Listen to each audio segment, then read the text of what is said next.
Hello, everyone. My name is Glenn Withers. I am joined once again by the amazing Kristina Holding. Kristina, welcome to another episode of Pilates 101. Hello, hello. Excited to be here, as always.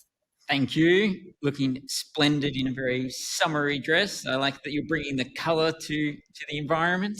Absolutely, always, as always.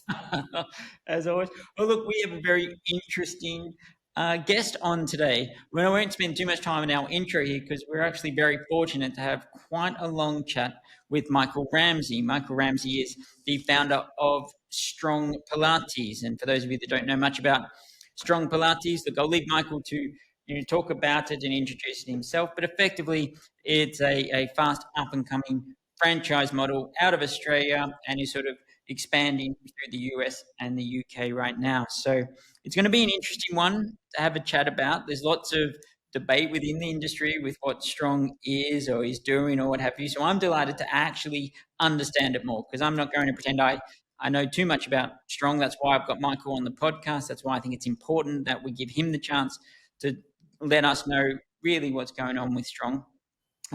You, however, Kristina, have done your research much more sort of practically, shall we say. You went to a class last night. How was it?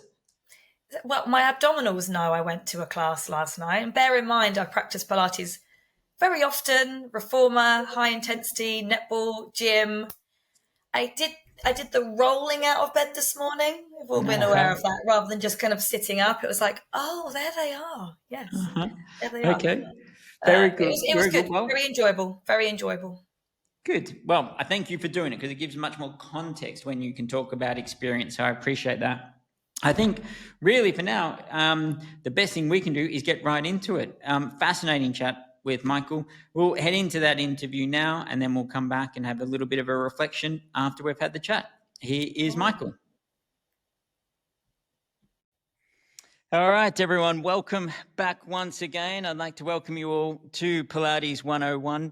And as you know, our focus here is to try to bring you guys as many inspirational stories and interesting ideas, concepts, and journeys that are happening in and around the Pilates industry. So it's my great pleasure today to introduce you to Michael Ramsey. Michael is the founder of Strong Pilates, a sort of perennial fitness entrepreneur, I think we can say, and has achieved a number of milestones in his career so far across the fitness industry.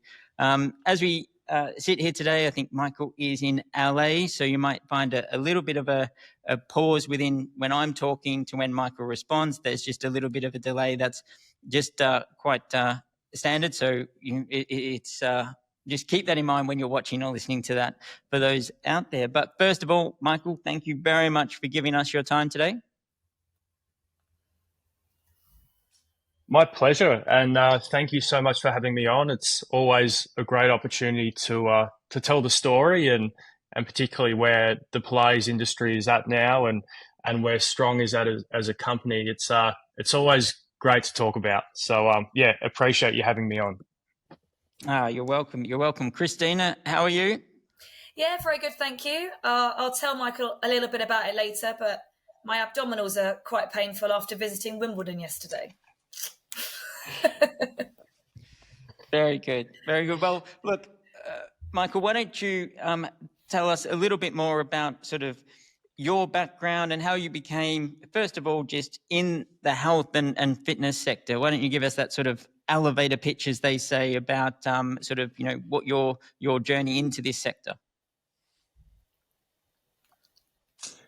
Yeah, it's fitness has been a huge part of my life. I was actually a qualified personal trainer at 17 years old.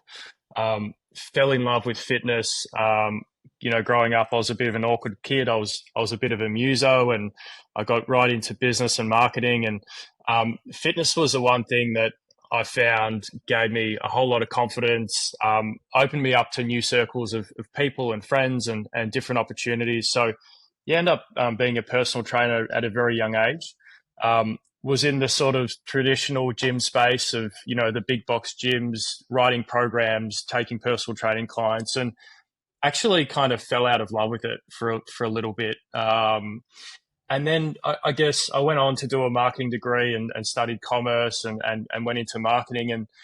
And then sort of, 8-10 years down the track, I discovered F45, and I'm sure everyone is very familiar with the F45 brand. And I ended up opening with my business partner. We launched our first studio about 10 years ago today. And that studio ended up being the number one F45 studio in the world, 3 years running. And we grew that network to 6 locations, and then sort of sold out about 5.5 years ago. So that was my sort of introduction and then reintroduction back into the fitness space. I ended up just falling in love with group fitness and the community element of group fitness, and that to me served more of a purpose, being able to, I guess, service a lot more people in a group environment that was positive and uplifting, and that's where it's sort of grown from there. So, yep, very heavily in this space, and it's been a really interesting journey today. Yeah, it sounds it. It sounds it. So 5.5 years ago. So was that pre-COVID? Did you get out just before COVID, or did you have to see that phase out as well? Yeah, we got out just prior to COVID, and we sold very early through the, I guess, call it the life cycle of the F45 brand, particularly in Australia. But look, one thing that we sort of noticed was the high impact training and sort of the programming and things like that.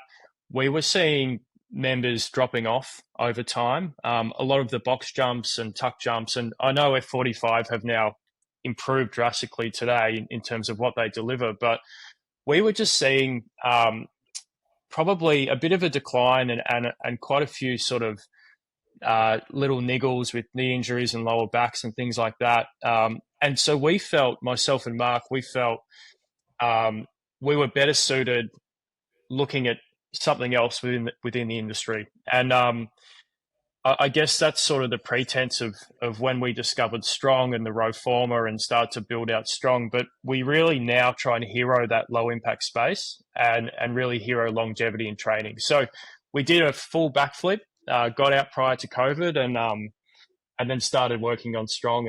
And I guess here we are today with over 90 locations in 14 countries and a very unique concept within the Pilates space. Yeah, for sure, for sure. We're going to sort of, I guess, transition onto that now. So that's a good segue, so to speak. So let's talk about the idea for Strong. You've come from the F45 space. You've just highlighted, you saw a few sort of areas that maybe weren't being optimized at the time, or ways that maybe things could be looked at differently. So tell us about that concept and sort of the idea for Strong, the name, the concept. How did all of that come about? What was that journey like? Yeah, it was a really, really interesting journey, actually. I broke my ankle, believe it or not, and I was not a Pilates guy at all at the time. But I broke my ankle doing an Adidas commercial. The brief was like jump over shopping trolleys, and it was very much like on the streets of Sydney. A lot of plyometric work, and once I broke my ankle, I realized I needed to try something else, and I ended up rehabbing my ankle through Reformer from a clinical perspective, and I fell in love with Reformer. Not only did it fix my ankle and the rehab through that, but all my deficiencies within my body. So I had a tendinopathy in my right knee. I had sort of lower back pain, and Pilates fixed everything in quite a short space of time. So I just thought to myself, wow, this is amazing. I'm a big advocate, but I always felt like I needed a little bit more. So I'd finish a Reformer workout and I felt like I needed to go for a run, or I needed to lift some heavy weights. And ironically, at that time, a friend of mine had found this Roformer, which was in Newport Beach in California here, which was a new sort of painted machine. It was literally a rower attached to a Reformer under spring-loaded tension. And I jumped on a plane and I went over to the US and tried this Roformer. And it was the most well-balanced, exhilarating experience I'd ever had. Very high intensity, yet still low impact, which was perfect for my body at that point. And I felt like, wow, we need to bring this back to Australia, and we need to build this into something that can be delivered to, a mass audience, because people need this.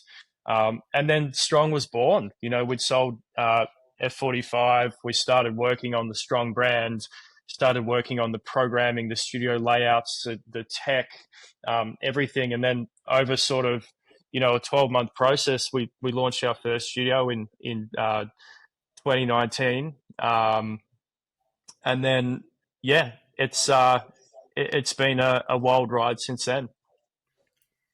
Oh my God, it sounds like it. It definitely sounds like a bit of a wild ride. So I definitely want to, if it's okay, come back to the row formers a bit later on, because I think that's definitely something I'm really interested to chat about. But you kind of said earlier, heroing the low impact advocate for Pilates. Is there like a definition of strong? What kind of defines you and how you perceive strong as a Pilates? Yeah, Pilates is still the hero, and we talk about that a lot, but it is effectively, if I could sum it up into like a very quick, easy sentence, it would be Pilates, strength training, and cardio. Really, they're the three components we cover. And interestingly enough, we have around 27,000 members globally, and we just did a survey, and we asked them, why do you train at Strong? It's one of those questions, and I'm a big believer in diving into the consumer and what the consumer really wants. And the median answer, the top answer, 83% of the median answer was, we love Strong's workout style of strength, Pilates, cardio. And the second highest median answer in the survey, 70%, said, I want more than Pilates. So we kind of found this niche where, particularly if people are paying for a membership, and an unlimited membership where they can train 5, 6, 7 times a week, they feel, well, our members certainly feel they need that balance of not only Pilates, but strength and cardio. But if you look at the breakdown of what we deliver, it's still predominantly, I'd say, 70% Pilates. And then, you've got your strength component and your rowing or riding component. So, really interesting sort of space and I guess evolution to the reformer. But it seems to be working, and our members seem to love it. Yeah. So I like that evolution. So can you tell us a little bit more about the evolution? So, pre-COVID, F45, coming out, thinking about the concept of Strong Pilates.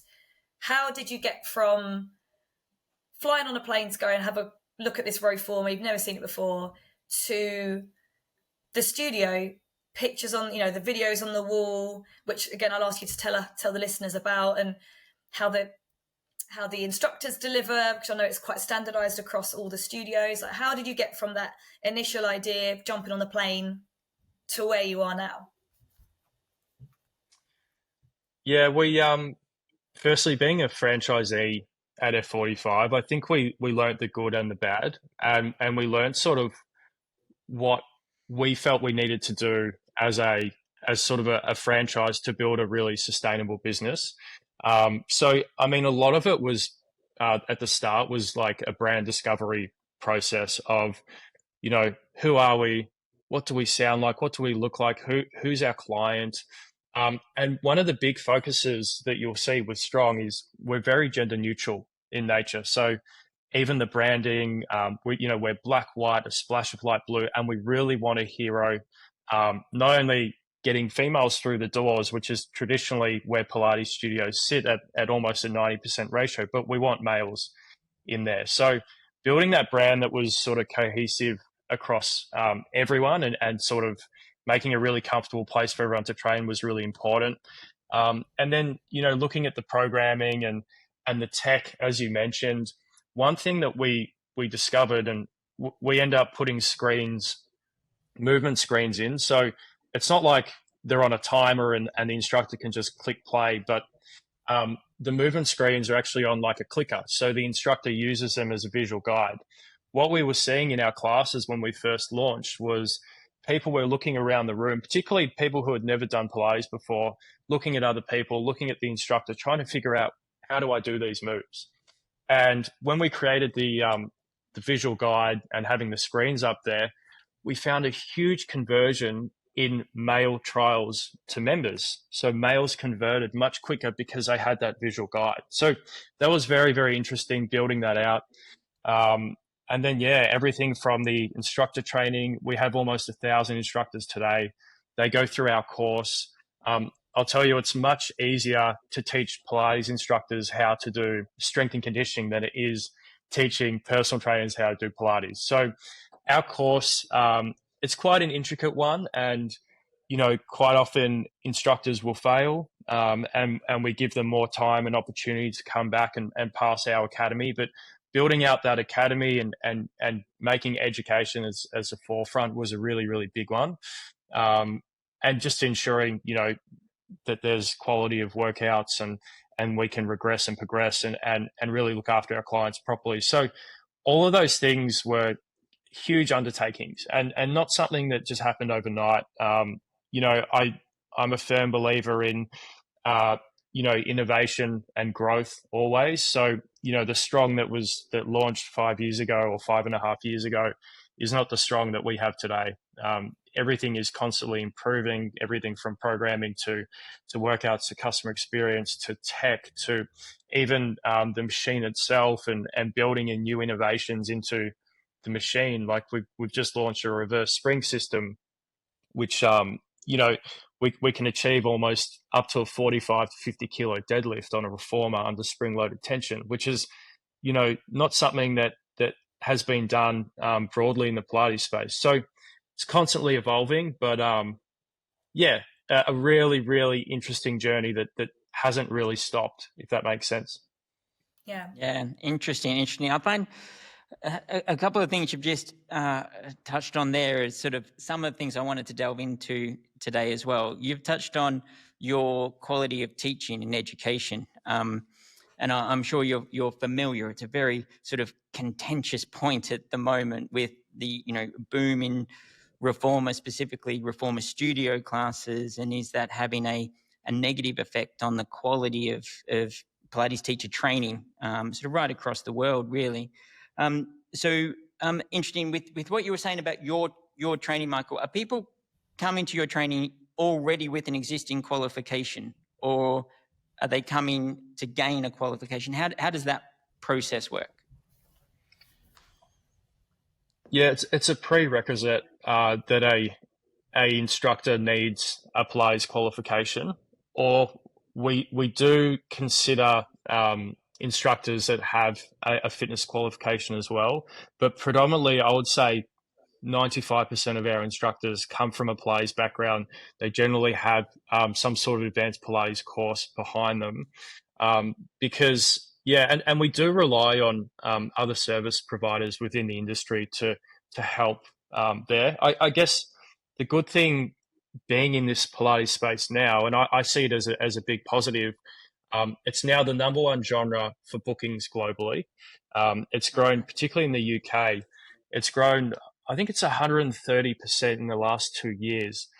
And there is a plethora of quality Pilates instructors there. And what we're trying to do is source really great talent and then show them our processes and systems, as opposed to, fundamentally teaching someone, basic physiology or basic movement patterns. That's not what we're here to do. We're here to get quality instructors and sort of teach them how the Strong method works and how to deliver that effectively.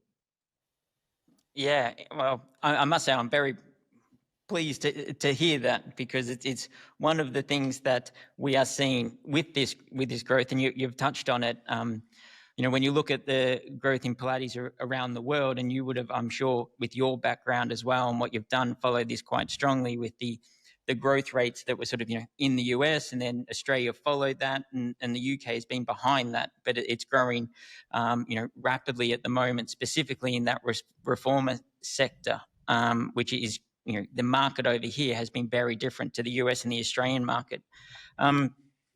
So I'm delighted that there's an sort of that element of taking a well trained Pilates instructor and almost layering on your concept and your method onto them, which I think is a real great credit to you guys. So congratulations for that. You touched on bringing people into classes, and if they've never done Pilates before, it can be challenging. Like how do you manage that? It's a constant question I'm asked in terms of people coming into Pilates classes, and do you need a prerequisite? Do you have to have a one-to-one? What, is there a beginner program? How does that work within the Strong sort of programming or family, or how do you manage that part? Yeah, as you're suggesting, it's a very hot topic, and it's a hard thing to execute. But we have a bit of an onboarding process generally for someone who's coming in for the first time. We show them the machine. We do have beginner classes available now around the world. It's something we're trying to push out more. It's something like there's a saying, you don't want to be everything to everyone, but we actually do. We actually want to get people in who haven't trained before, that don't have that fundamental conditioning. So what we're trying to do now, and just from like a basic visual guide, when going back to the screens, the idea now is to be able to run simultaneously 2 programs at once.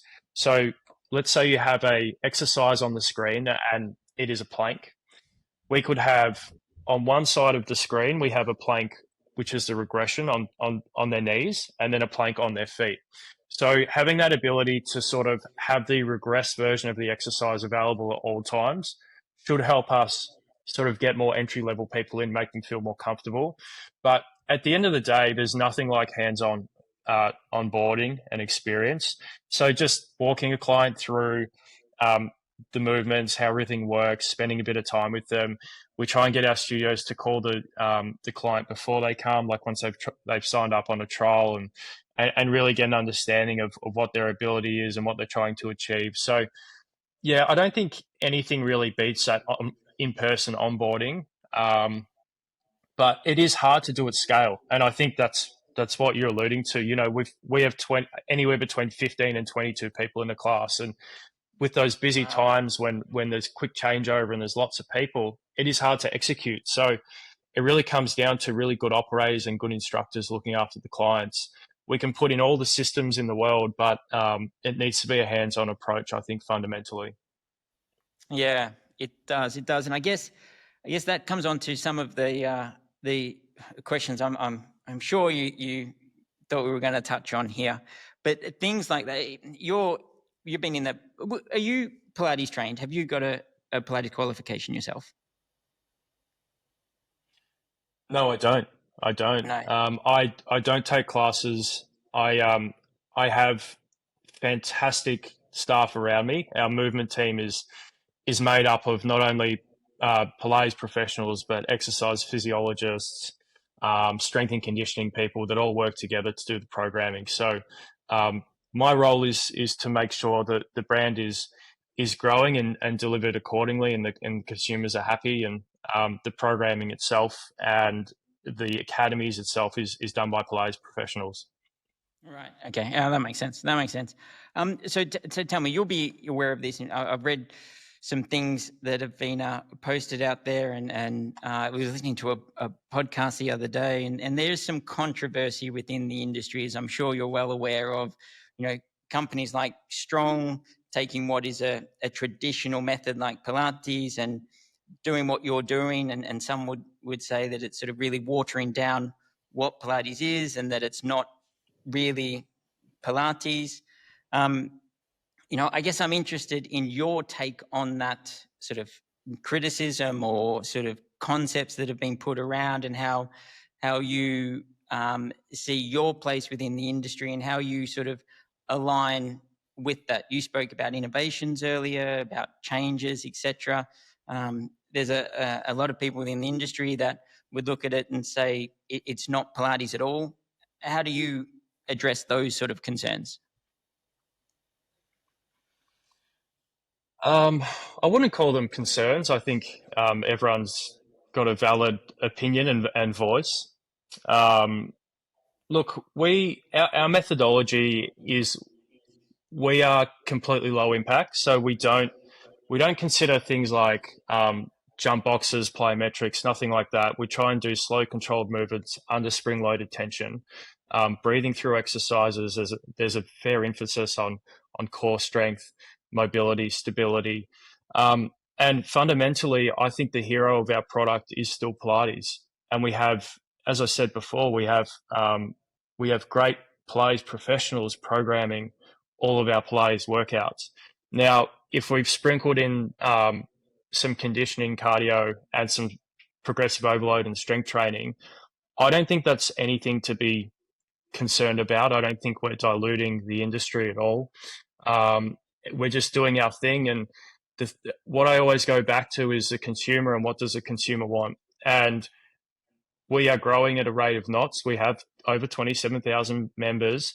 We have an 8.8 out of 10 rating for our programming across our network from our members. So, I mean, I think as long as the consumers are happy, we're sticking to our fundamentals and the things that we believe in. I don't think there's an issue. I think there is a fair divide between clinical Pilates and call it fitness Pilates, and we're not the only one that does get criticism. But we're just going to stay in our lane and do what we do best. And I think as long as we're focusing on education and the consumer, and I think we're doing our job, and which is at the end of the day helping people get healthier and train and live better lifestyles and be stronger for longer, really. Okay. All right. Very good. Very good. Stronger for longer. I like that. You got to trademark that or something. That's very cool. I guess, and you've used the word strong there. I guess I had another question. You touched on it again, and obviously you've gone with the name Strong Pilates. And you've sort of said, like, you know, the 70% of what I think you said 70% of what you do is Pilates based, and you know that's the I'm not sure the right word that you used. So, and you obviously come from a marketing background, so I'm sure there's very clever design behind this. But I was interested in the name Strong Pilates, and then I'm looking through your Instagram feed, and there's feeds like "This is not Pilates." How do you balance that? It's called Strong Pilates. I go on your Instagram, and it's all about "This is not Pilates," and I guess that's I'm looking at that thinking, okay, so where is it? Is it Pilates? Is it not Pilates? You call it Strong Pilates, but your Instagram says this is not Pilates. How does that sort of work? I think what you're referring to is we're about to launch a workout we've called it "This is not a Pilates workout," and that's because it isn't. It's a 1,000 rep challenge. It's strength and conditioning, and this is what we can do with our brand, having dumbbells that go up to 30 kilos and a bike and a rower. We are delivering a really big, fun, challenging workout that is not Pilates. So it is a bit of a play on words. This is not a Pilates workout, but it's just something that we're doing that we can do that separates us from every other reformer brand. I don't think there's anything wrong with that. As I said, we still are predominantly delivering Pilates. It's spring-loaded tension on a reformer. It's delivered by Pilates professionals. We're a hybrid concept, and that's who we are, and we're definitely not apologetic for that. Okay, all right, very good. When I was I did a class yesterday, Michael. I went in and did a Pilates only class in Wimbledon, and when I was there, I was kind of going in, and obviously I work for the APPI in head office, but I'm also one of their master trainers as well. So I was kind of going in there and thinking, okay, Pilates principles and how we deliver it is different to how Strong Pilates delivers it. But actually, I don't think that it's like you said, it's not, you're staying in your lane. It's not wrong. For example, precision is what I've just been kind of thinking. For us, demonstration and kind of giving that visual imagery of precision is really important in our training. And I suppose all you're doing is that's with the screens. And I really loved what you just said there about you're starting to think about giving actually different options on the screen, because yesterday there was, one version on the screen and everyone was kind of obviously trying to do that. And there was still a little bit of looking, side to side and seeing what other people were doing. And the instructor was coming around and, if people looked like they were struggling, there was definitely kind of different levels given, which is great. But like you said, sometimes you've got 22 people in a class. It's really difficult to do that. So kind of trying to build the principle of precision into it and evolving that, I think is really cool. And as Glenn said, for us, it's really nice to hear that although it might not be traditional, you're still trying to evolve it and trying to keep it as true to the safety part of it and the core principles as you can. And knowing that you've got Pilates instructors there, kind of, what did you call them? Education movement guide? I can't remember what you said. We have our academy team and we have master trainers. And yeah, there is a lot of structure. And look, the challenge is making sure the quality is there all the time. So, we certainly reinvest in education more than any other department. It's a loss leader for us. But it's still really, really important. Even to become a strong instructor is a pretty, it's not an easy thing to go through with our academy. So, yeah, look, no doubt it's challenging, but, we're certainly focused on it. Yeah, good. Tell us more about this row former, Michael. I hadn't even come across the word row former until I was doing my research for us to chat. And of course, Kristina was fortunate enough to go and try a class. I haven't had the opportunity to do that myself yet. But tell us about the row former, and I think I read about a bike former as well. Is that a thing? Yeah, we give our members the option to ride or row. So when they book in for a class, they can select ride or row. This is good because sometimes you don't want to row every day. Sometimes you don't want to ride every day. So it just gives that little bit more choice, I guess, for the consumer. But it is it's a big reformer. It's 4.3 meters in length. But Wow. I guess one end of the carriage actually becomes the row seat. So you got to imagine you've got a front platform, a large carriage, all your springs, and then we've got another carriage on the end that you can unhook and it becomes the row seat. So it's like a double use, type of platform. So that whole thing is integrated with the row head attached on the end. So you can, I guess the good thing is with us, you can move between reformer and rower and bike quite easily in a workout, which just enables you save time. The workout flows a little more effectively. But yeah, it just really does give you that sort of full solution. But they're big, they're heavy. You don't want to move them once they're in, that's for sure. But it's a very unique piece of equipment. The patent has now been approved globally, I believe. It took a little bit of extra time in Australia and New Zealand, but I believe it's been approved globally. And that's it. And the goal now for us is to continually develop that as well. What else can we do to give consumers a better experience? Are there any holes or gaps that we can fill within the workout using machinery? And but you kind of have to see it for yourself, I think, Glenn.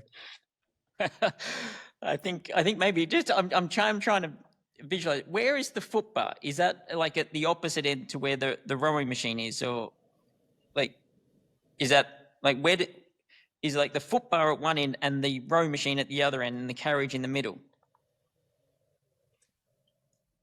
Yeah, so we don't actually have a foot bar. We have tall handlebars that we use effectively. We'll do the same thing, but they're at the front end, and then towards the back end, you've got the rower attached. So, okay, yeah. I think I can visualize. It is a meaty piece of equipment. God. All right. Well, why don't you tell us about sort of, I guess, here we touched on it earlier when we were talking. It's we have a lot of people listening to us during the UK here, and I know Kristina is keen to find out more about where you are in this space. So why don't you talk to us? I mean, you've spoken about. Well, let me go back a step. Was it in Australia that you opened your first studios, or did you go franchise model straight at the start, or did you open your own studios and then franchise from there? How did the sort of business concept go? A lot of people listening to us will have their own Pilates studios, and the thought of having, did you say 90 across however many countries it was, that might scare a number of people. So tell us about that. Was it in Australia? Was it your own studio? Did you franchise straight away? And talk to us about the UK. Yeah, it was. We actually opened our own corporate owned for location one, and worst timing. It was in November, just before COVID, 2019, and we effectively closed for 2 years in Melbourne. But having our corporate owned up and running gave us time, during COVID to actually work on it a little bit more, figure out. We had a bunch of data where we'd run the classes for, I think, about 5 months. And then we're able to sort of rework it and create the franchise model from there. And then we're able to open up in other parts of Australia that weren't affected by COVID. So really, if you look at the business as a whole, it's really only been 3.5 years of like a good run at it. We have 93 locations today. Warren Street in the UK was actually the last one that opened over the weekend. And 14 countries. The UK, we have 5 studios there now. We also have a studio in Ballsbridge in Dublin. And we've got a really great runway. So, Fulham, Oxford, St Albans, Leeds, Birmingham, they're all upcoming in the UK. So very, very exciting time for us. And yeah, I mean, we're getting some really great results in the UK, but more so the members seem to be really loving it, which is, again, I always go back to it, but when we go into new markets, as long as the members are loving it, the studios are growing, the memberships are growing, we know it's a really good growth area. And for us, the UK is really flying internally from a local level. So now we just want to keep expanding and keep sharing our concept. How are those first 5 franchises going? I mean, I know Warren Street, I was having a look, it literally opened at the weekend. And Paige, who was a very, very good instructor I had yesterday, by the way, give her a little nod. She said she'd actually done in Leicester as well, which was, I think, the second that she said was in the UK before kind of moving down to London. I mean, how are they going? Are they going well? Are they, profitable yet? Is it something that you're working through just because the UK is such a big, big boomer? Yeah, the ones that have been open for, Islington launched about 2 years ago. That's highly, highly profitable, very, very busy. Wimbledon's doing well, profitable. Leicester's actually, it's going so well that a lot of our growth is now coming out of the Midlands, and it's very, very popular there. So, and this is generally like, we don't do a lot of, call it franchise marketing. The best thing that we do for our brand is open profitable studios with really big communities and happy consumers. And from there, generally we get a lot of interest in franchising. So, yeah, it's, if they weren't doing well, we wouldn't have the expansion that we have over the coming months. So, yeah, they're great communities. Wandsworth and Warren Street literally just opened in the last few weeks. So they're in that sort of growth phase. But yeah, really, really confident, getting lots of good feedback. And I definitely think there's a lot of appetite for what we do in the UK. We see it as a really, really exciting market, and also quite a progressive fitness market as well. So yeah, it's going to be an exciting year, I think. Yeah, that is interesting, because I've seen a couple of sort of franchise ideas, if you like, maybe not so much as concepts, sort of over the last 20 years, sort of come and go here within the UK market, and hasn't really taken off like it has in the US and Australia in the past. So it's good to hear that obviously it's working for you, and that model is being sort of taken up here in the UK. I don't know how much detail you want to go into or not, but what does opening a franchise mean? If people are listening and they're sparking interest here, what does it mean in terms of cost or commitment? Or I don't know, I don't understand franchising. I'm not going to pretend I do, Michael. So I don't know how much you want to share or not, but how does one go about looking towards a franchise? Yeah, certainly. I guess with franchising, the benefits are it's turnkey, and I'm probably very biased, obviously owning a franchise and coming from franchising with F45, but that was really how I got my real start in the fitness space, and was able to kind of quit my corporate job and start doing something that I really, really love. So franchising is great because you get that turnkey solution, you get your pre-sale, you get some brand equity there. So, and all your programming is done and it's all there for you. It's your job to really deliver it and look after your consumer and hire great instructors and all those kinds of things. So, I guess the investment overall, I have to work in pounds here, probably work off 350,000. I would say I'd need to sort of check that because I am working in USD at the moment as an investment. But that really gets everything from your fit out to your equipment, your pre-sale, and then ongoing. As a franchise, we only take it's 8% royalty with a 2% marketing levy. So it's not a huge kind of franchise ongoing fee, but that just enables us to keep supporting the network and reinvest in the marketing and the clients and the programming and all the things that make us unique and special. And best way to go about sort of looking into a franchise is just jumping on our website and inquiring. We deal with a lot of franchise inquiries. For us, the most important thing is that people understand that it is a big job, running a business. We don't see our business as like passive income or anything like that. We know it's a lot of hard work. We love community builders. We love people who are in their communities. I'm not a big fan of influencers and ambassadors. I love the local heroes, the baristas, the hairdressers, they're the people that build the business. And we love franchisees who are in their community and know their community, and they're the ones that we really love to work with. So, hope that all made sense. I was going around in circles there a little bit. It does. I guess I would need to ask, thinking about, again, our audience and those listening to us here.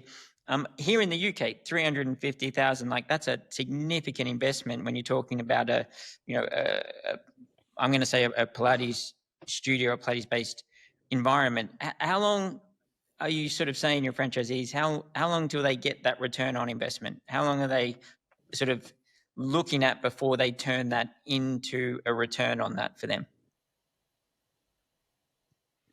Yeah, I may have shot a little bit high there, actually doing the conversion.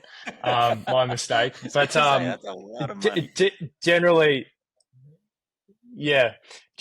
we look at between a 2 and 3 year payback. We try and get under 2.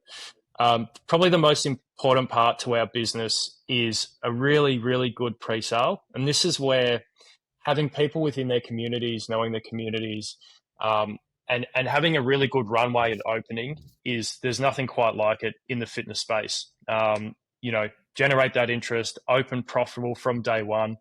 Our average pre-sale number last year was 256 members from day one. That's across the globe. So when you think about maybe break even for a strong studio might be 120 to 150 members, we've got almost all of our locations opening in profit from day one.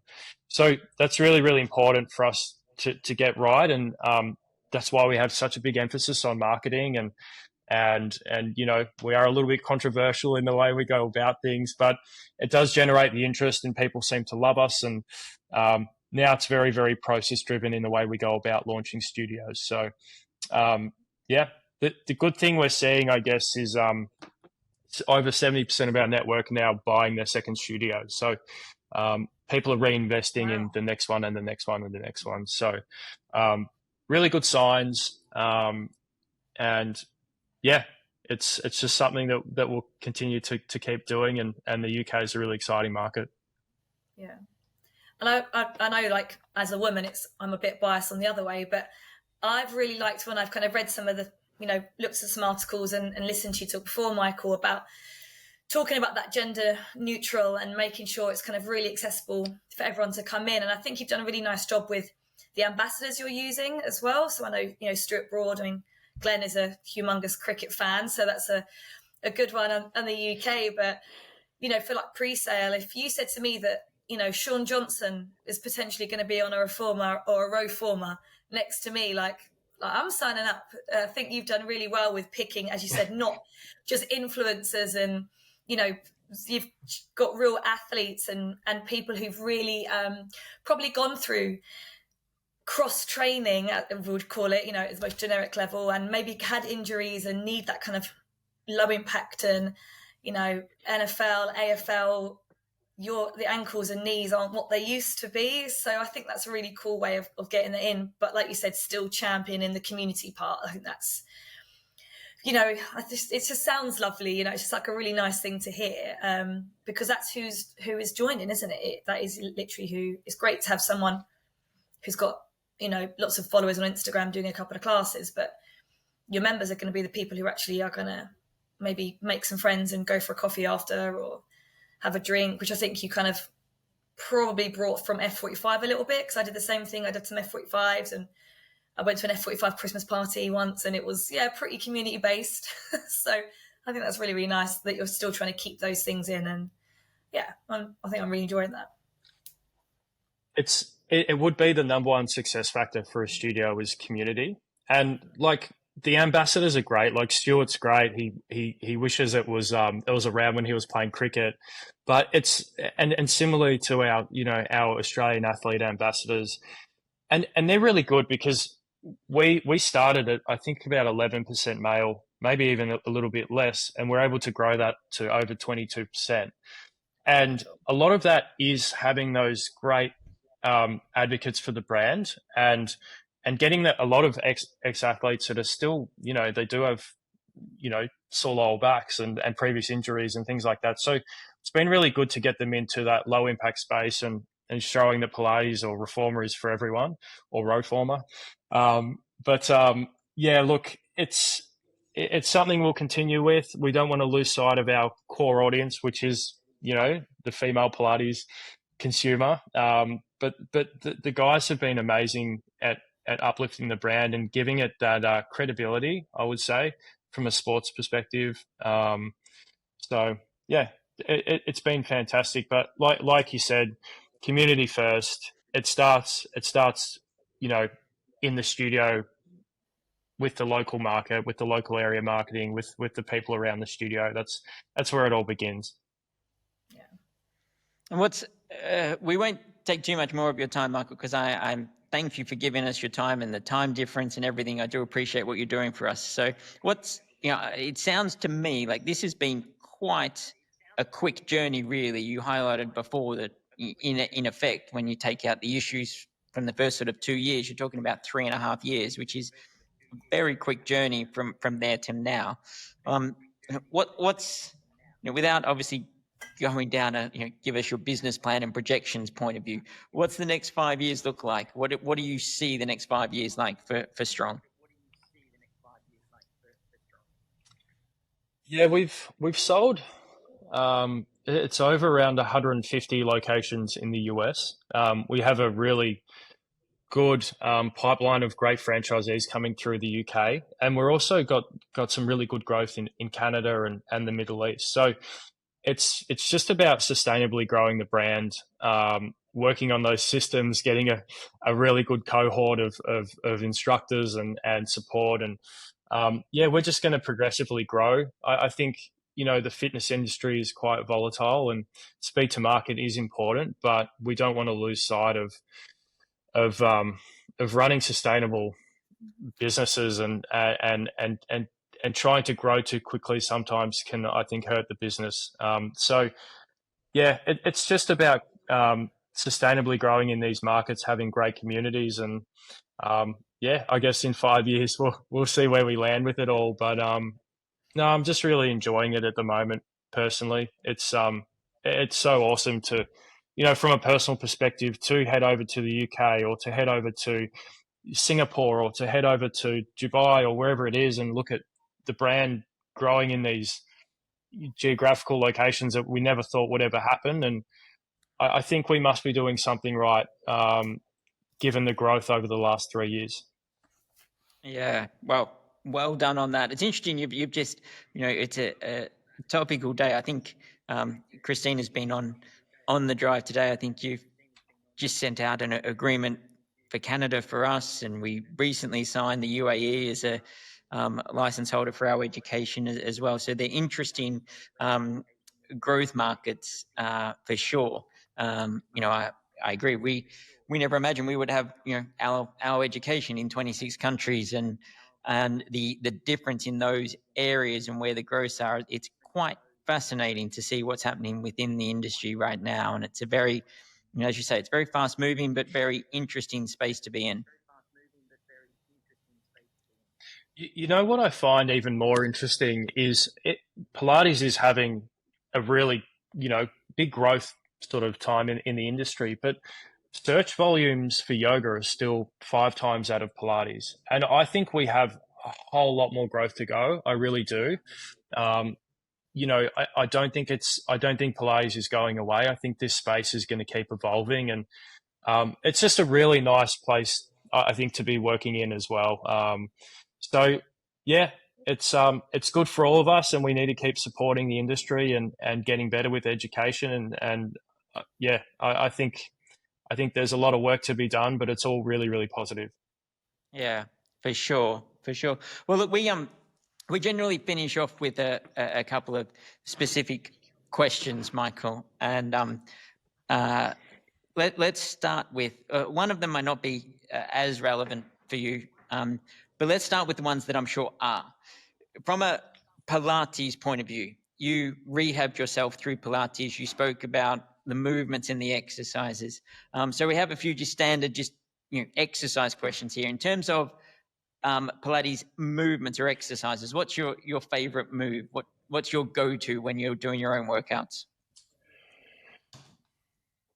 I'm a bit of a plank to pike guy. I know it's boring and generic, but what I've noticed the most, I know that's it. Yeah, what I've noticed the most is probably as my core strength has improved doing strong day on day, week on week, I've actually been able to lift heavier when I go back to the gym and do regular weights and things like that. So any sort of core strength I love. My favorite move on the row former is the chin up. So we actually lock into the row seat, and I think there's more activation through the lats than you would say like a lat pull down in the gym. So I love spring loaded tension, but yeah, I'm a bit of a, I think all the core work is the best for me personally, but I do love sort of the chin up and the arm exercises, to be honest. Okay, very good. Beach weights on the row former. I'm just being honest. We love it. It's what we're here for. Exactly. Very true. Tell me then, another thing we ask is, you're still, to be fair, you're still quite a young man. I'm not, I probably need to ask you this question in another 10 years' time. But if you could, knowing what you know now, the lessons you've learned in business and growing what you've grown, if you could go back and speak to your 18, 19-year-old self, what lessons would you pass down to a 18, 19-year-old Michael Ramsey?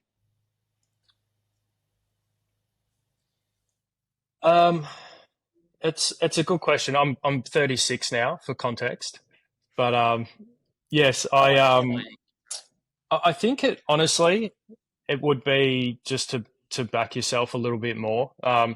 It's there were times when we were growing strong that I was hesitant because of the questions that we've spoken about today. The pushback from the industry, this isn't Pilates, this isn't, and just really to back ourselves and listen to our members a little bit more.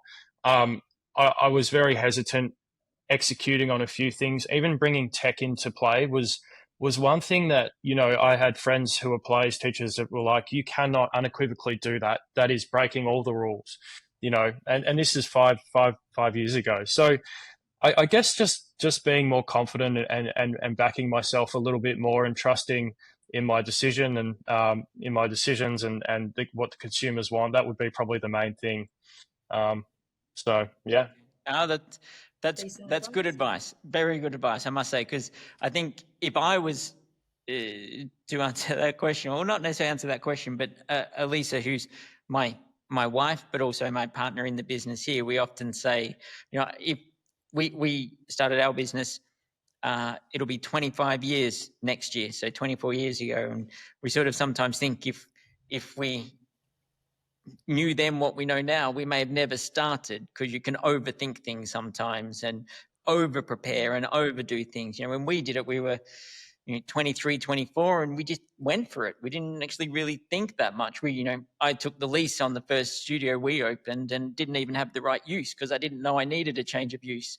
And here in the UK, things can move a little slowly, and I was like, okay, well, I'm going to need that, because I've got a bank loan and I need to open, and well, you need to get a change of use. And I was like, okay, so can I get that this week then? How does that work? Well, normally it takes about 3 or 4 months. I'm like, I'm going to be broke in 3 or 4 months. So, is there anything else we can do on that? So I think, that piece of advice in terms of, trust yourself, back yourself, follow that vision is a strong piece of advice for people out there, I think.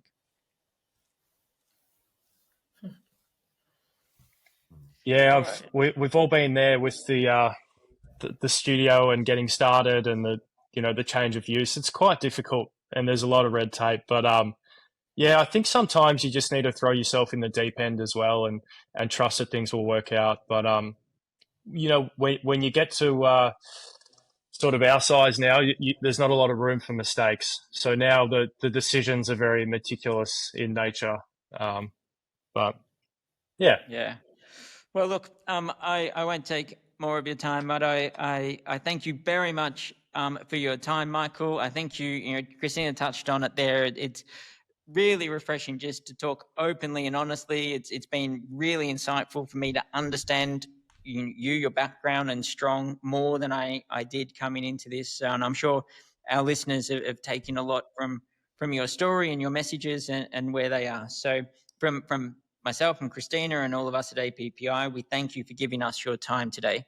And really, I'd just like to finish to give you the opportunity to put out any sort of socials, websites, any other information you want to put out to our audience before we close out today.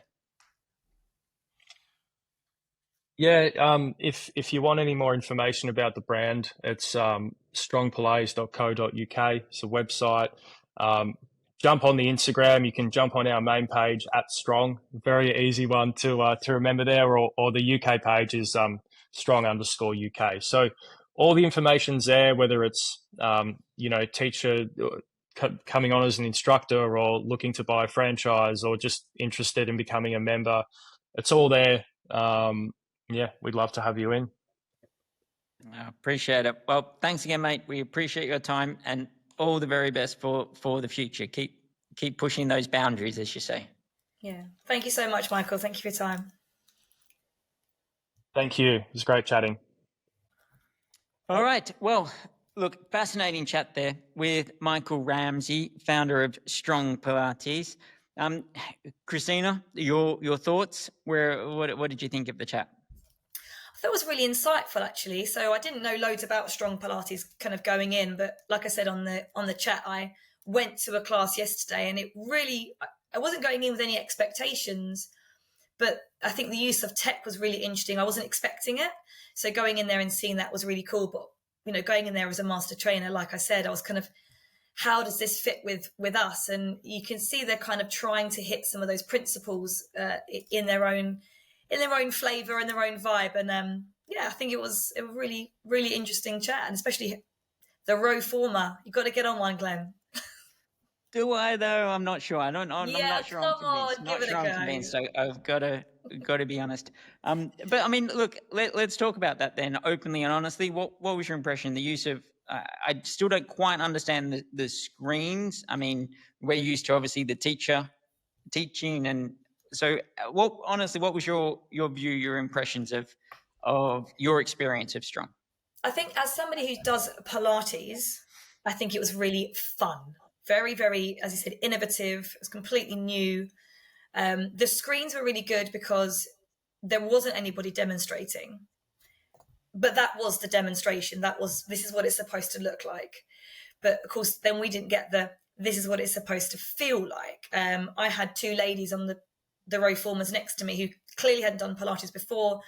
And obviously, as a master trainer, I'm looking at their lower backs like, oh God, I don't get involved in what their lower backs are doing with double leg lifts and things. But the instructor was also very attentive. She was doing laps up and down. There wasn't a lot to move. So she was kind of going on what we would call the foot bar end, walking. It was a long line. So she was going up and down like constantly. I also thought about, she's a bit like an umpire on a netball pitch for me, like just kind of going up and down. But, as she was going along, it was, quick, sharp, kind of verbal cues and some tactile things as well. We were doing some twisted plank to pikes and my heels weren't up enough and she came over and just like flipped my heels and like, okay, up they go. So there was that attention to detail. But I think maybe if you had not done Pilates before, I think you would have benefited a lot more knowing what that primary sling core, what's the activation look like, because there wasn't the use of center, breath, core. But it was a very, very fun workout. I did sweat. I came off with jelly legs. And there was stuff I've never done before on a reformer, on the row former part of the class. So Yeah. Interesting. I guess the debate will roll on in terms of is it Pilates or is it a workout on a reformer? Is something I think I probably have to experience to truly be able to answer that question rather than look at it from the outside. The other thing that I probably should have asked more about, but I was conscious of time. 18 to 22 people in a class. Not really sort of where I would look at it from a quality control point of view. Was that what you experienced in your class or not? Because obviously I would have, you're looking at it from a education point of view, we have our code of conduct, that would not be in keeping with our sort of value system of how you control a Pilates class. That seems a big number when you're doing higher level movements, etc. Do you know what? It's a really good point, actually. I hadn't really thought about it since you said that, because obviously I have rolled off the APPI method code of conduct, but I've also worked in gyms when I have no say in the amount of people in a class. And I used to work in a mainstream gym, and it was 25 people in a Pilates class, and that was pure Pilates. Now, obviously, when I was there, no, I assume that was mat. Sorry, yeah. So to confirm, that was mat. But we had the mat classes, and because I'd been there for a while, and they knew me, and they knew I was, had people coming in to see me, not only just because it was a class, I was able to set a bit of a parameter of, look, if you haven't done Pilates before, you've got to do a beginner's class and come in. However, then when you came into the class, I was really happy that actually I did have control of 25 people. Like, I genuinely had the confidence that I knew, because I knew what they were doing. Like, I knew what they were going to do wrong before they came in the class. It's got to be very different on the reformer. But as I walked out of the room, there was a little, like an actual Post-it note, yellow Post-it note with new and 3 names underneath it, and mine was one of the names. So as whoever's on maybe reception, there was an understanding of who was in the class, who was brand new. And, it's just a Post-it note, but just even that little Post-it note was like, they maybe then paid a bit more attention to who maybe needs a bit more of an eye. And sometimes if you're a really good instructor, that's all you need. But you've also got to have 10 new people in a room on a piece of equipment they've never used before. And you're asking them to do twisted V-sits, which is one of the things yesterday. And you're going to have someone who's just going to fall off. So I don't think you can.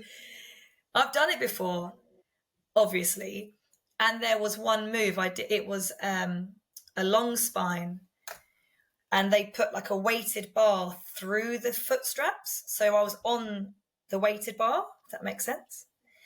And as I went up, short spine, long spine, I felt like my legs go back, and I was like, oh my God, I've got to pull myself back in again. Now, if I didn't have the core control to do that, like I'd have flipped off backwards. So, yeah, an interesting. Yeah, I don't know about that number. Given what it is we are doing, I think maybe that is part of the difference between a Pilates teacher and the focus of what we think Pilates is about with that attention to detail. I'm not sure, that. Well, it's not that I'm not sure. I don't think there should be 18 to 22 people in a class. I don't think that's the quality control that we're talking about. But as you said, everyone has their space, and they're sort of doing their thing. And as you know, one of our sort of mottos here at APPI is innovation and constantly pushing that. We are constantly trying to push the boundaries and the barriers, and they're doing that in that way. So I do have to give them credit for that, and they've obviously created an amazing business. It's interesting. I think we'll sort of leave those listeners out there to make up their minds. I certainly highly commend Michael and the business partners for what they've done. They've gone for a concept, they've pushed it, they've created it. They're obviously very good on the marketing and the business side to do what they've done. So it will be interesting to see sort of how that growth continues here in the UK and beyond. All right. Well, look, I hope you guys have all enjoyed listening to Michael. We will, come back again and look at various things within the industry as we push forward. As we always say on Pilates 101, as we're wrapping up here, we would love to hear from you guys about what you want us to tackle, what people you want us to speak to, what issues you want us to debate and talk about. Anything and everything within the industry. That's our focus here on Pilates 101, is to try and deliver as much sort of information and guidance and motivation for those of you within the Pilates industry. So any and all stories out there, please get in touch with us. It's appihealthgroup.com. As you know, you can find us on Instagram under the same, at APPI Health Group. And hopefully we can continue to bring you interesting content from us for now. Thank you very much for your time. I hope you've enjoyed listening, and we will see you next time on Pilates 101. Bye, guys.